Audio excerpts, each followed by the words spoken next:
Hi there guys, welcome to another wine review by myself, the Natural Sommelier. I hope you're keeping well and safe and drinking some deliciously awesome grape juice as usual. Today we are heading to Italy and we're going to be trying something a little bit different today. We are going to be tasting some orange wine. Now, for those who haven't tried orange wine before, orange wine is a style of wine that is made from white grapes and that it is macerated like a red wine, if you like. And then it obviously gives sort of an orange colour, but it also produces lots of sort of tannins and texture and spicy characters and all this kind of stuff that you often get in this particular style of wine. I'm a huge fan of this style of wine. I think it works really well with food, but it's definitely a very new thing on the sort of UK wine scene, and for those who haven't tried it before, I'd highly recommend giving it a go.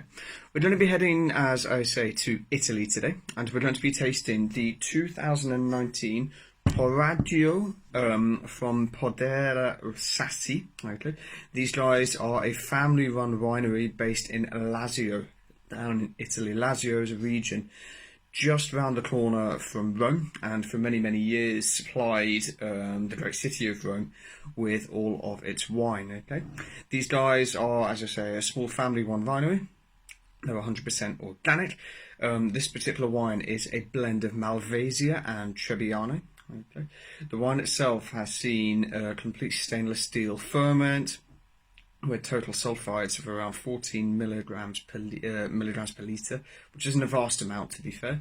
The wine itself went through spontaneous fermentation, then saw a short maceration for about 3 days, with 7 months on its fine lees. Okay, the aging of the aging itself, actually took place in fiberglass. And then, as I say, once it was bottled, it then rested for a few months until the winery felt it was actually time to release it, okay? So, a little bit of information about these guys. Since 2000, led by Leonardo, the Sassis have looked to revive the vineyards of their family home and have recently planted around 3 extra hectares. Unfortunately, these vines are not actually ready yet. For now, they're relying on some friends of theirs and some neighbours for the fruit. They only produce around 15,000 bottles of all of their wines in total. Okay, if they're 4 sort of handmade wines, and these wines are about as natural as they can be.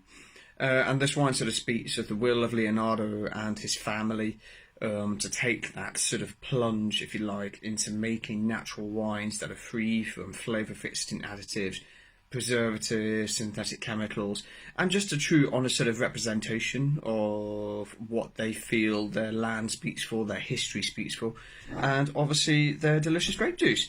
So let's have a little taste and see what we think. Okay, let's just get this open.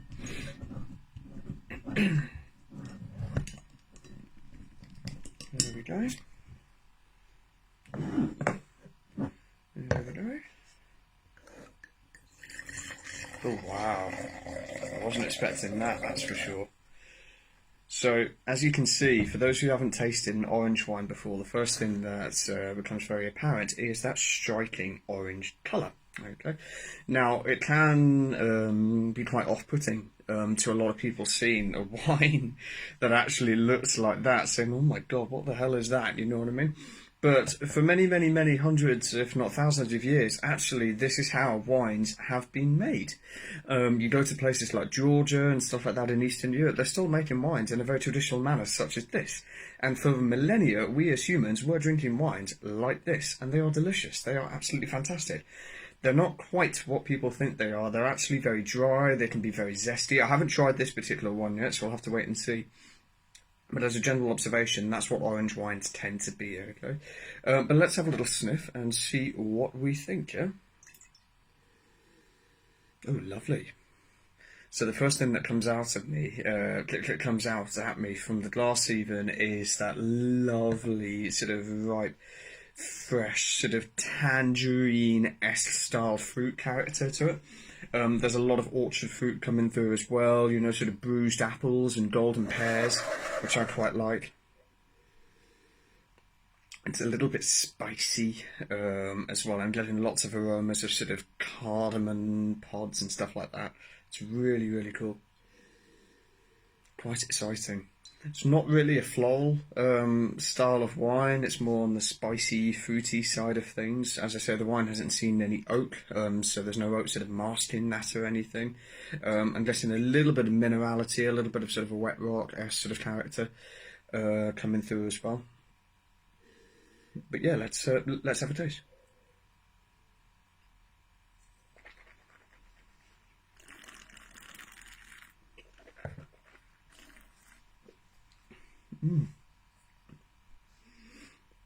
That's really interesting. So as I say, the wine itself is dry.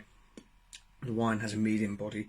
The wine has a relative acidity to it. My mouth isn't exactly salivating, which is quite nice. On the palate, I'm getting a slightly creamier, richer mouthfeel to it. There's definite texture there, which I quite like as well. I'm getting all of those fruit characters, you know, sort of like the tangerines, and there's a lot of sort of ripe peaches and stuff coming through on the palate as well, which is quite good fun.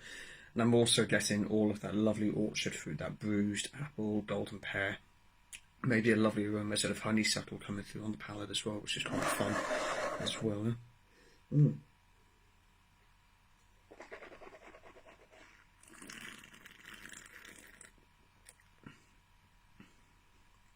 I think that's a really interesting wine, actually. I mean, you can see it just by looking at it, how incredibly unique it is. I think it's just really fun. I think it's very food friendly, to be completely honest. I think orange wines are a style of wine that are slowly starting to be seen on the wine scene, especially in sort of restaurants and stuff up and down the UK at the moment.